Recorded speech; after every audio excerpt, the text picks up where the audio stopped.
श्लोक 20 अनुवाद। जिनकी बुद्धि भौतिक इच्छाओं द्वारा मारी गई है वे देवताओं की शरण में जाते हैं और वे अपनी अपने स्वभाव के अनुसार पूजा के विशेष विधि विधानों का पालन करते हैं। तात्पर्य, जो समस्त भौतिक कल्मश से मुक्त हो चुके हैं वे भगवान की शरण ग्रहण करते हैं और उनकी भक्ति में तत्पर होते हैं।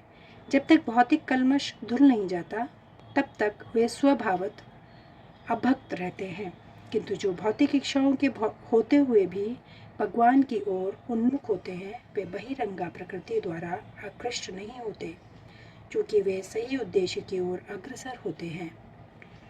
अतः वे शीघ्र ही सारी भौतिक कामेक्षाओं से मुक्त हो जाते हैं।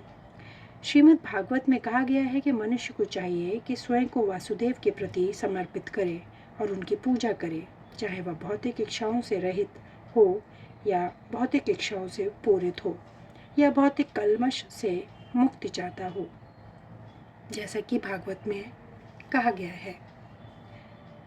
जो अल्पज्ञ है तथा जिन्होंने अपनी आध्यात्मिक चेतना खो दी है वे भौतिक इच्छाओं की अविलंब पूर्ति के लिए देवताओं की शरण में जाते हैं। सामान्यतः ऐसे लोग भगवान की शरण में नहीं जाते, क्योंकि वे निरंतर गुणों वाले रजो तथा तमोगुणी होते हैं। अतः वे विभिन्न देवताओं की पूजा करते हैं। वे पूजा के विधि विधानों का पालन करने में ही प्रसन्न रहते हैं। देवताओं के पूजक छोटी छोटी इच्छाओं के द्वारा प्रेरित होते हैं और यह नहीं जानते कि परम लक्ष्य तक किस प्रकार पहुंचा जाए।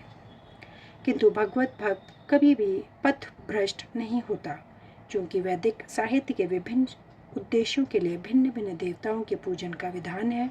अतः जो भगवत भक्त नहीं है वे सोचते हैं कि देवता कुछ कार्यों के लिए भगवान से श्रेष्ठ है, किंतु शुद्ध भक्त जानता है कि भगवान कृष्ण ही सबके स्वामी हैं।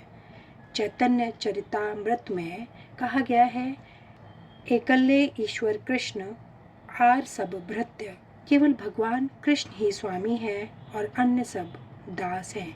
फलतः शुद्ध भक्त कभी भी अपनी आवश्यकताओं की पूर्ति के लिए देवताओं के निकट नहीं जाता।